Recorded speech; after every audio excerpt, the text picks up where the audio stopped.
그런 질문을 합니다. 왜 예수를 믿어야 됩니까? 여러분, 왜 우리가 예수를 믿어야 되죠? 왜 우리가 예수를 전해야 되죠? 예수 그리스도는 과거, 현재, 미래 모든 사람에게 필요한 분이기 때문에 그렇습니다. 예수가 필요 없는 분은 아무도 없습니다. 모든 사람을 위해서 예수께서 이 땅에 오셨습니다. 예수를 믿으면 구원을 받습니다. 예수를 믿으면 과거의 모든 죄에서 해방을 받고, 죄로 인해서 우리 삶에 닥친 모든 저주에서, 그리고 죄로 인해서 오는 모든 죽음의 두려움에서 해방을 받을 수가 있습니다. 예수를 믿음으로 영원을 보장받고 우리는 영생하는 존재가 됩니다. 이 땅에서 70년, 80년 살다가 떠나면 그것으로 끝난 게 아니고 예수를 믿는 사람에게는 영원한 하늘나라가 주어집니다. 뿐만 아니라 과거에 우리 죄도 용서받고 또 미래도 우리에게 영원한 소망을 주지만, 중요한 것은 현재도 우리 예수님이 우리와 함께 하심으로 이 땅에서 당당하게 담대하게 살아갈 수가 있고 승리의 삶을 살아갈 수가 있습니다. 신앙생활에 있어 가장 중요한 것은 마음의 확신입니다. 물론 아는 지식도 필요하고요, 여러분 다른 것도 중요하지만요, 가장 중요한 것은 반석 같은 견고한 믿음.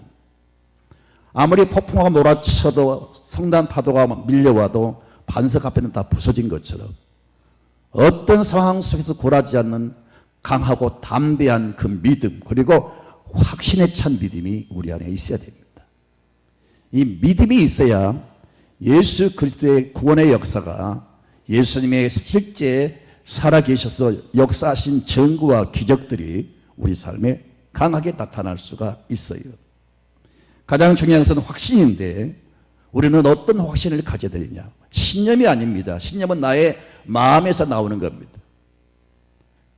우리가 가져야 될 것은 신념이 아니고 확신, 분명한 하나님의 말씀과 또 그 약속을 믿는 믿음이 필요합니다.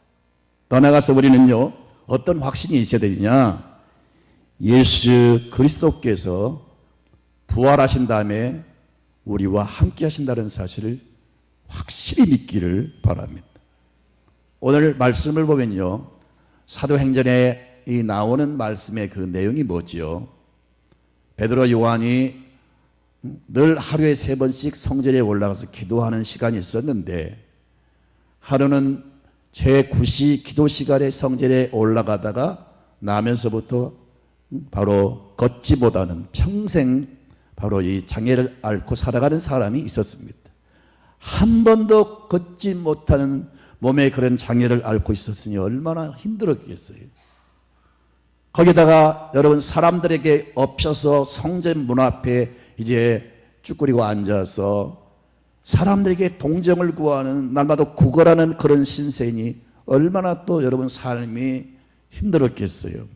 그런데 바로 베드로를 통해서 한순간 전신이 여러분 마비되고 전신이 꼬였던 그 모든 몸들이 풀어지고 깨끗이 고침을 받았잖아요.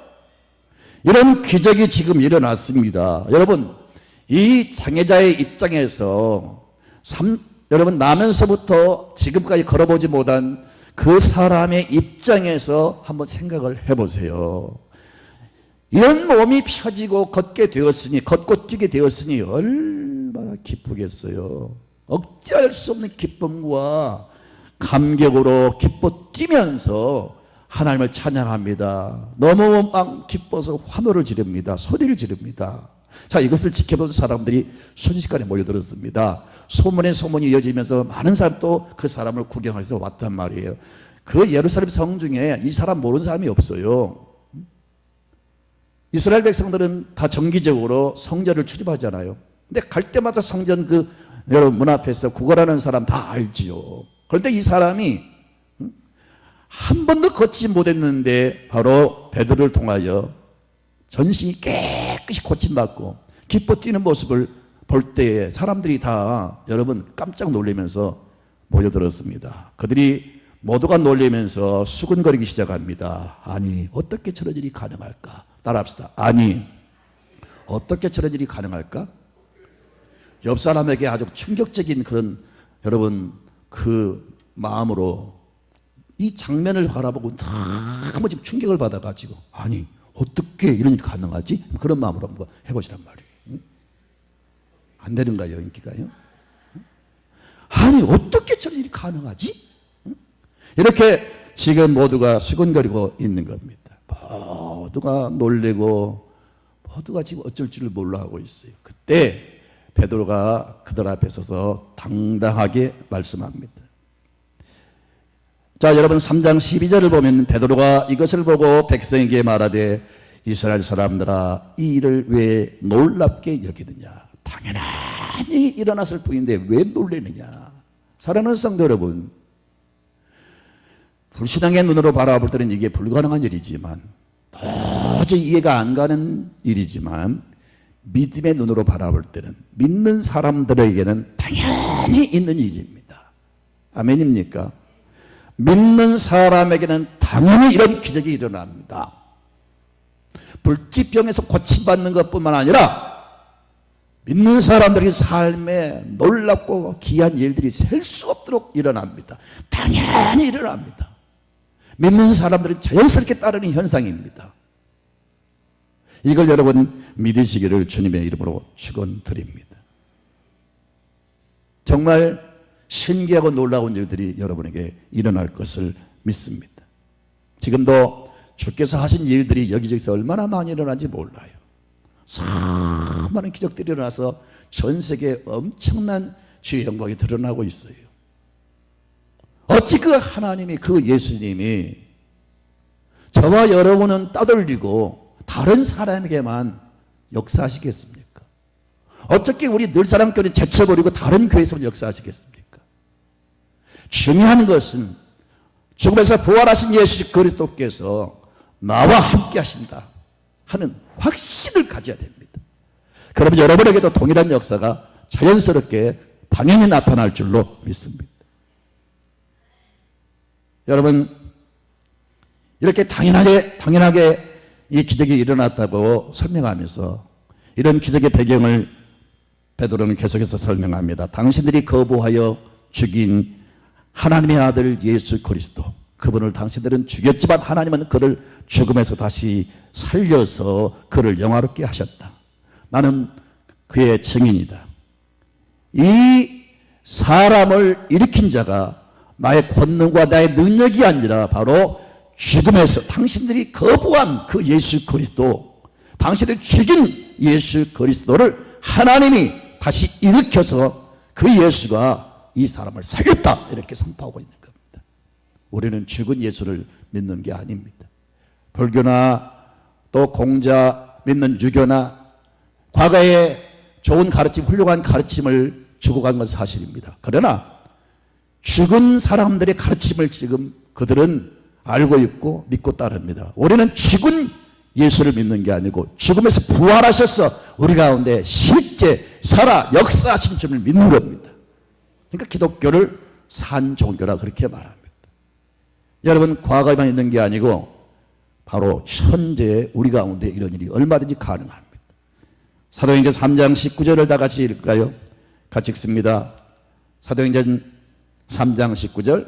그러므로 너희가 회개하고 돌이켜 너희 죄 없이함을 받아라. 이같이 하면 새롭게 되는 날이 주 앞으로부터 이를 것이요.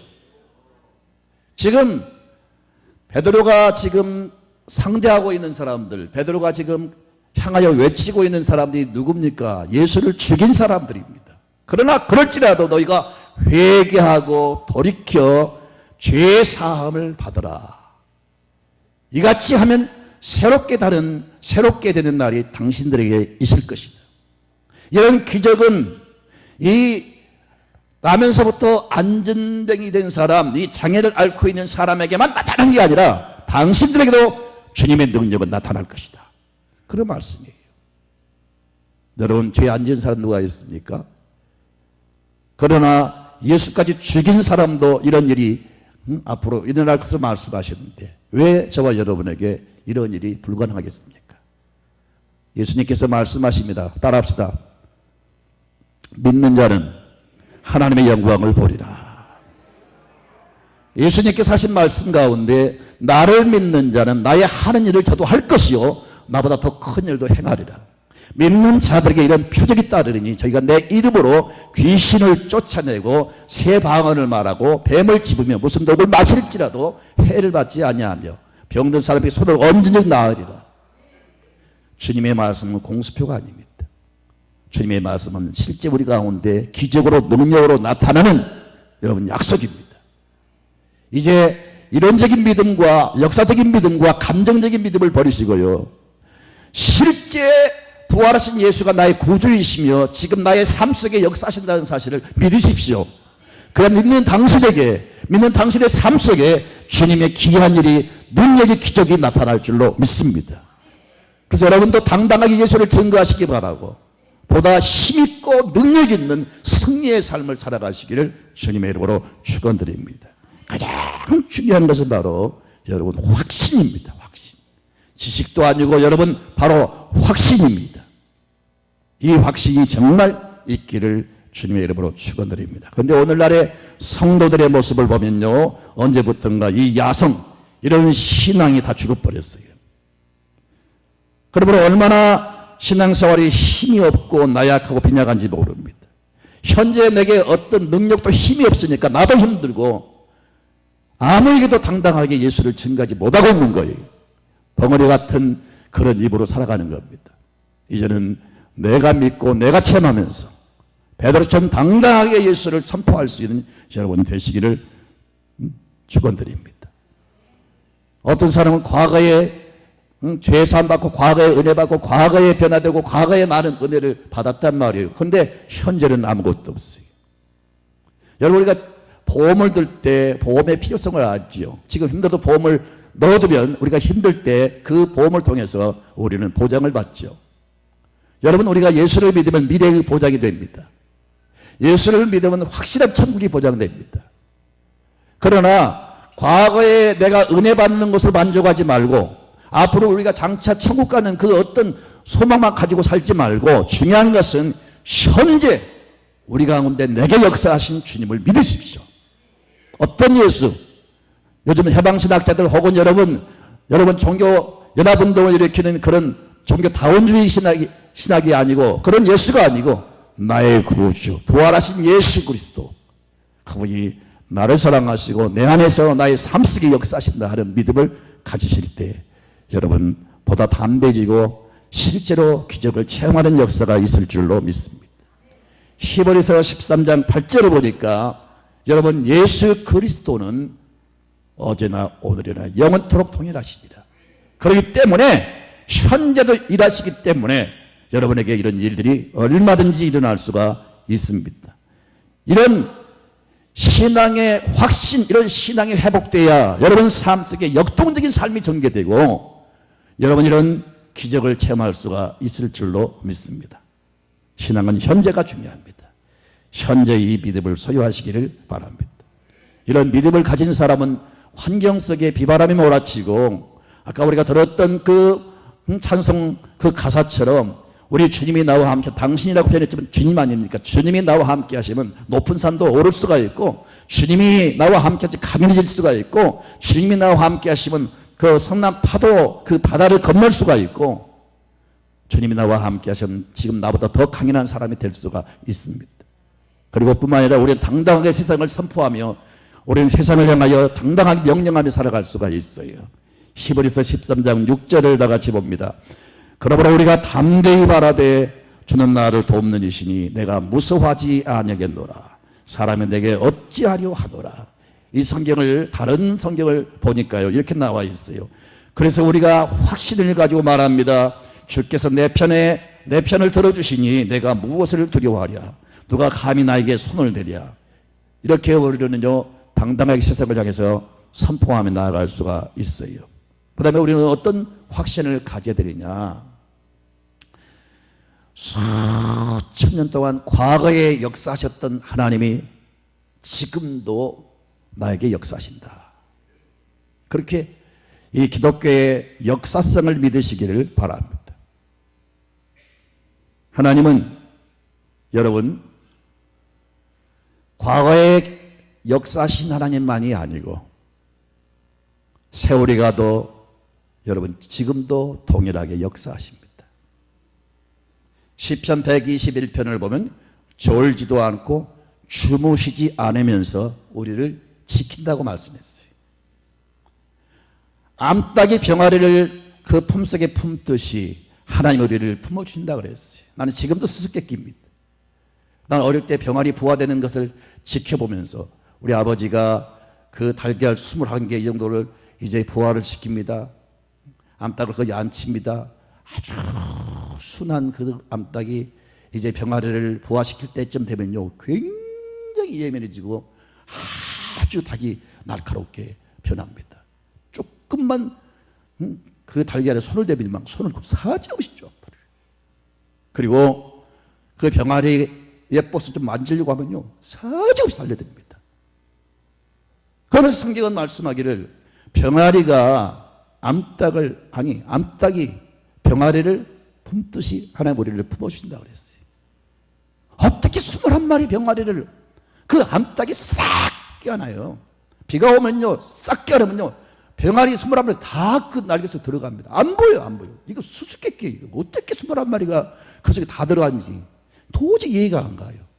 근데 어떻든 암탉이 그 병아리를 품습니다. 마찬가지로 하나님 내가 그와 같이 너희를 품겠다고 말씀하고 있어. 내가 너를 손바닥에 새기고 너를 지켜본다고 그랬습니다. 눈을 떼지 않는다 그랬습니다. 이렇게 하나님이 지금 현재 저와 여러분에게 약속하신 거예요. 근데 우리는 성경을 과거에 뭐 2000년에 어떤 일이 있었고 어떤 일이 그거 잘 알아요.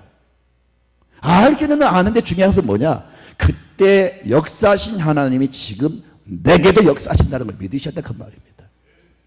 그래서 이 베드로가 여기 모여든 사람들에게 이 기적의 배경을 설명합니다. 내가 이 사람을 일으킨 게 아니다. 왜 나를 주목하느냐? 나의 경험과 능력으로 이 사람을 고친 게 아니고 어떻게 했길래 이 사람이 나았느냐? 그러면서 지금 뭘 이야기합니까? 3장 13절을 보면 이런 말씀이 있습니다. 같이 읽을까요? 아브라함과 이삭과 야곱의 하나님 곧 우리 조상의 하나님이 그의 종 예수를 영화롭게 하셨느니라. 여러분 무슨 말씀입니까?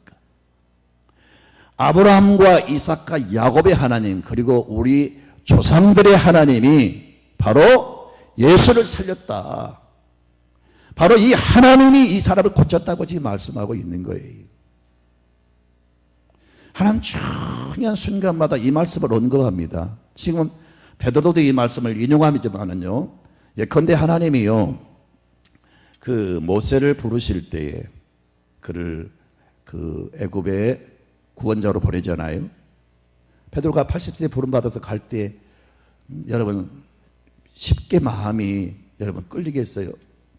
그건 담대함이 생기겠어요? 쉽게 가고 싶은 마음이 있겠어요? 두려운 거죠. 그래서 변명합니다. 주님, 제가 간들 사람들이 저를 믿겠습니까? 내가 뭐라고 가서 변명을 해야 됩니까? 그렇게 말하니까 하나님께서 말씀하시기를 여러분 출애굽기 3장 14절을 보면은요 그렇게 말씀합니다. 하나님이 모세에게 이르시되 나는 스스로 있는 자니라. 같이 읽을까요? 또 이르시되 너는 이스라엘 자손에게 이같이 이르기를 스스로 있는 자가 나를 너에게 보내셨다 하라. 하나님 또 모세에게 이르시되 너는 이스라엘 자손에게 이같이 이르기를 너희 조상의 하나님 여호와 곧 아브라함의 하나님 이삭의 하나님 야곱의 하나님이 나를 너에게로 보내셨다 하라. 이는 나의 영원한 이름이요 대대로 기억할 나의 칭호니라. 아브라함과 이삭과 야곱의 하나님이 너희의 조상의 하나님 나를 보냈다. 이스라엘 백성들은 어릴 때부터 낳자마자 어머니 뱃속에 있을 때부터 아브라함, 이삭, 야곱 다 듣고 알고 있어요. 뭐 귀가 따갑도록 애들이 전혀 뭘 알지 못해도 젖을 먹이면서 애야 과거에 우리 민족이 참 이렇게 애굽에서 어려웠단다. 그런데 아브라함과 이삭과 야곱의 하나님이 우리 조상들을 구원해 주셨단다. 천만 번 들었던 내용이기 때문에 다 알고 있어요. 그리고 그들은 알고 있을 뿐 아니라 과거에 우리 조상 아브라함과 이삭과 야곱의 하나님은 우리 민족의 하나님이시고, 현재 우리가 어려움 당할 때 하나님 우리를 지켜주시고, 전쟁이 터졌을 때 우리를 이기게 하시고, 과거에 우리 조상들의 하나님이 지금까지 우리를 도와주셨다. 그 믿음을 다 가지고 있어요. 그래서 그 믿음을 가지고 있는 이스라엘 백성들에게 바로 이 사실을 주지시킵니다. 아브라함과 이삭과 야곱의 하나님이, 우리 조상의 하나님이 나를 보냈다. 왜? 너희를 구원하려고. 그래서 결국은 그 역사가 여러분 일어나지 않습니까? 모세가 바로 그 애굽에 들어갈 때 조상의 하나님을 믿고 들어갔어요. 그 하나님은 내게도 역사하신다. 그 하나님 지금 내게 사명을 주시고 나를 보내셨다. 이게 참 중요합니다, 여러분요. 하나님은 이제는 모세 하나님이 아니에요. 아브라함이 하나님이 아니고 이삭이 하나님이 아니고 야곱이 하나님이 아니고 지금 나의 하나님이에요. 그때 그 신실하게 역사하신 하나님은 지금 내게도 그런 역사를 나타내신다는 이 확신을 가져야 된다, 그 말입니다. 자, 여러분, 모세의 시대가 끝나고 모세는 장렬하게 이제 이 세상을 떠납니다. 그 다음에 후계자로 여호수아가 등장합니다. 모세는 이미 검증된 사람이에요. 수많은 기적을 통해서 하나님이 함께 하신 것을 이스라엘 백성들이 다 보였기 때문에 다 하나님의 사람인 것을 인정합니다. 근데 모세가 떠난 다음에 애수이 여호수아가 이제 그 대를 이어서 이스라엘 백성들을 인솔합니다. 검증된 사람이 아니란 말이에요. 어떤 증거나 기적을 그를 통해서 별로 나타내지 않았어요. 그러니까 여호수아 입장에서도 그렇고 이스라엘 백성들도 그 여호수아가 앞으로 우리 지도자다, 모두가 혀를 차고 저 사람 우리를 지도해, 아마 다 불신하게 됐을 거예요. 그런데 그렇게 두려워 떠는 그 여호수아, 아무도 믿지 않는 여호수아에게 주님은 강하고 탐지할 것을 주문하시면서 또다시 말씀을 하세요. 여러분, 여호수아 1장 5절부터 6절을 볼까요? 시작. 내 평생에 너를 능히 대적할 자가 없으리니 내가 모세와 함께 있었던 것 같이 너와 함께 있을 것임이니라. 내가 너를 떠나지 아니하며 버리지 아니하리니 강하고 담대하라. 너는 내가 그들의 조상에게 맹세하되 그들에게 주리라 한 땅을 이 백성에게 차지하게 하리라. 지금 여호수아에게 뭘 지금 말씀하십니까? 내가 모세와 함께 했던 것처럼 너와 함께 할 것이다, 그 말입니다. 여호수아는 모세에게 역사하신 하나님의 증거를 눈으로 똑똑히 보았어요. 두려워 떠는 여호수아에게 너 보았지 않느냐? 내가 모세와 함께 했던 것을 보았지 않느냐? 그와 같이 내가 너와 함께 할 것이다. 사랑하는 성도 여러분, 아브라함에게 역사하신 하나님, 그 다음에 이삭한테 역사하신 하나님, 야곱에게 역사하신 하나님, 이스라엘 백성들에게, 그 하나님께서는 모세에게, 그 하나님께서는 여호수아에게, 그 하나님께서는 바로 저와 여러분에게 이제 역사하십니다. 이걸 믿는 사람들에게 역사가 나타난다고 말이에요. 성경책 끼고 교회 다닌다고 해서 나타난 게 아니고, 신앙생활을 수십 년 했다고 나타난 게 아니고, 중요한 것은 부활하신 예수 그리스도, 과거 역사하신 그 하나님이 지금 현재 내게 나의 삶의 현장에 그 기적을 나타내신다 하는 확신을 가질 때 여러분에게 역사가 나타날 줄로 믿습니다. 이걸 믿었던 엘리야는 여러분 갈멜산에서 바알신과 아세라신을 섬기는 850명과의 영적 전투를 벌일 때 850명은 한꺼번에 바알이여 아침부터 저녁 때까지 계속해서 소리를 지르는데 아무 응답도 없었어요. 그러나 엘리야가 이제 저녁 소재 드릴 때쯤 하나님을 나가서 기도합니다. 제단을 쌓고 하나님께 제사를 드리면서 하나님 앞에 지금 기도합니다. 아주 위기입니다, 위기.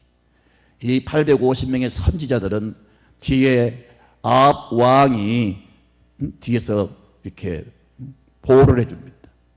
왕의 그 권세를 여러분 등지고 등에 업고 전면에서 잔인하게 하나님의 제단을 허물어버리고 하나님 믿는 사람을 다 죽인 사람들입니다. 무서운 사람들입니다. 이들과 지금 결투를 하는 겁니다. 만약에 여기에서 하나님의 살아계신 증거가 나타나지 않으면 여지없이 엘리야도 돌에 맞아 죽든지 비참하게 죽임당할 겁니다. 바로 이런 여러분 위기일발 정말로 이 어쩔 수 없는 돌이킬 수 없는 이 상황 속에서 엘리야는 편하게 담대하게 하나님 앞에 기도합니다. 열왕기상 18장 36절을 보면 바로 이 말씀을 인용합니다. 같이 읽을까요? 저녁 소재 드릴 때에 이르러 선지자 엘리야가 나가서 말하되 아브라함과 이삭과 이스라엘의 하나님 여호와여 주께서 이스라엘 중에서 하나님이신 것과 내가 주의 종인 것과 내가 주의 말씀대로 이 모든 일을 행하는 것을 오늘 알게 하옵소서. 하나님 과거에 아브라함과 이삭과 야곱에게 역사했지 않습니까? 하나님 지금 이 이스라엘 땅에서 바로 여기에서 하나님이 하나님 되신 것을 나타내 주시옵소서. 내가 하나님의 종인 것을, 내가 하나님의 일을 하고 있다는 이 사실을 하나님 증명해 보여주시기 바랍니다. 간절히 믿고 기도할 때 하늘에 불이 떨어지면서 승리를 거두었습니다. 민족의 대변화가 일어나고 새로운 회복이 이루어졌습니다. 사랑하는 성도 여러분, 우리도 마찬가지입니다. 힘들 때 어려울 때마다 아브라함의 하나님, 야곱의 하나님, 이삭의 하나님, 나의 하나님이 되어 주시옵소서. 나는 믿습니다. 이런 믿음을 가지고 나아갈 때에 그 사람에게서 이런 기적과 역사가 일어난다는 겁니다. 나는 솔로몬의 기도를 통해서 감동받은 게 있어요. 다윗이 얼마나 훌륭한 사람입니까? 다윗이 세상을 떠난 다음에 솔로몬이 어린 나이 왕을 이제 계승받습니다.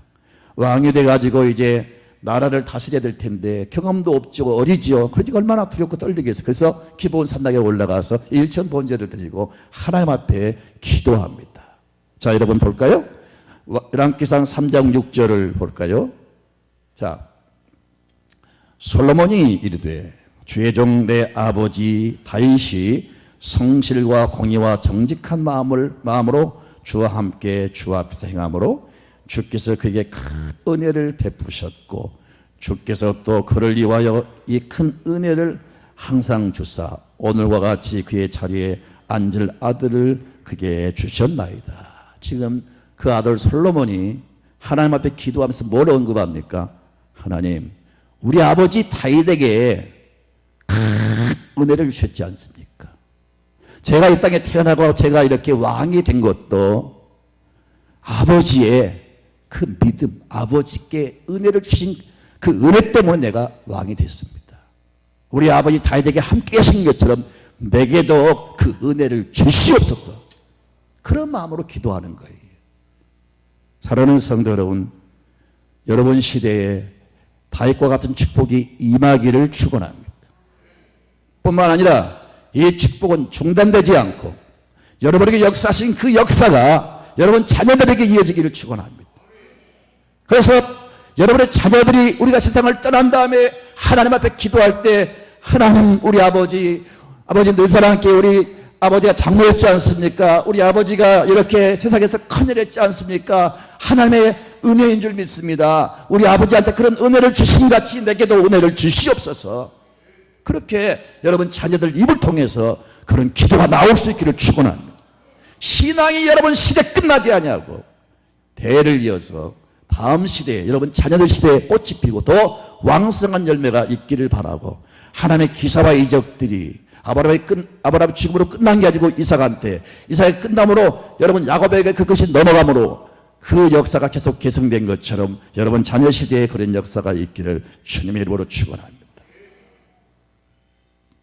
이 사실은 다 아실 줄로 믿습니다. 제가 이미 말씀을 드린 바가 있기 때문에 미국의 명문대학 프리스턴 대학이 있습니다. 본래 이 대학은 신학교에서부터 시작됐습니다. 이 대학을 설립한 바로 사람이 요나단 에드워드입니다. 이 학교가 얼마나 명문대학인지, 물론 하버드 여러분 또 스탠포드 다 명문대학입니다. 그 대학 못지않게 아이비리그에 올라 있잖아요. 여러분, 이 대학에서 미국 대통령이 2명이 나왔어요. 그리고 이 대학에서 노벨 수상자가 37명이 나왔어요. 얼마나 훌륭한 대학인지 아시겠죠? 이승만 대통령이 이 대학을 나왔고요. 여러분, 그 한경직 목사님이 이 대학을 나왔고, 연세대 총장의 백낙준 박사가 이 대학을 나왔어요. 세계 유명한 석학들, 유명한 정치인들을 길러낸 학교가 바로 이 프린스턴 대학입니다. 근데 이 대학을 설립한 요나단 에드워드 가문이 미국에서 이미 가장 명문 가문으로 인정을 하게 됐습니다. 뉴욕 교육위원회에서 가장 그 명문 가문인 바로 에드워드 가정의 그 자손들을 조사했습니다. 그 가문의 자손들을 쭉 조사하니까, 조사했던 그 당시에 발표입니다. 지금 많은 세월이 흘렀습니다. 그때 발표가 이 가문에서 이 에드워드 후손 가운데 선교사 목사가 116명이 나왔고요. 교수와 학장, 총장이 86명이 나왔습니다. 총장이 3명, 학장이 66명, 그리고 문학과 문필가 75명, 상하 의원이 4명, 부통령이 1명, 유명한 이 재벌가들이 73명, 발명가가 21명, 그리고 장로 집사가 286명이 나왔어요. 이렇게 조상이 바로 믿으니까 계속 대를 이어서 또 믿음으로 계승하여 이런 역사들이 자손들에게 임하는 것을 여러분, 역사가 증명합니다. 나는 여러분에게 정말 이 은혜가 여러분에게 있기를 진심으로 바라면서 이 축복이 있기를 선포합니다. 신앙은 현재가 중요합니다. 과거에 여러분 너무 집착하지 말고, 또 미래만 너무 바라보지 말고 현재를 신실한 믿음으로 살아가십시오. 중요한 것은 아는 것도 중요하지만 더 중요한 것은 내 가슴에 이글거리는 불타는 믿음의 열정이 있기를 바랍니다. 믿음의 확신이 있기를 바랍니다. 어떤 믿음? 내가 믿는 예수 그리스도는 죽음에서 부활하시고 나의 구주가 되신다. 아멘입니까? 과거에 우리 믿음의 조상들에게 역사하신 하나님은 바로 내 하나님이고 내게 역사하신다. 이런 믿음을 확실하게 가슴속에 갖고 있기를 바랍니다. 그러면 여러분도 놀랄 일들이 깜짝깜짝 여러분 입을 다물 수 없는 사건들이 일어나게 될 줄로 믿습니다. 이런 확신의 근거는 어디서 오느냐? 성령 충만을 통해서 옵니다. 아멘입니까?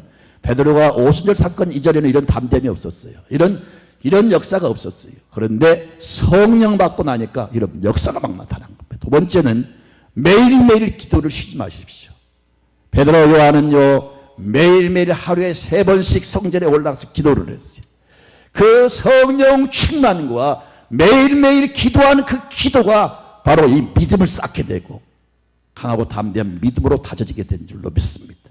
그래서 이 믿음을 가지고 나아갈 때 여러분 삶의 앞길이 열리고 여러분 삶 속에 놀라운 기적들이 나타날 것을 참으로 믿으며 이런 역사가 있기를 주의 이름으로 축원합니다.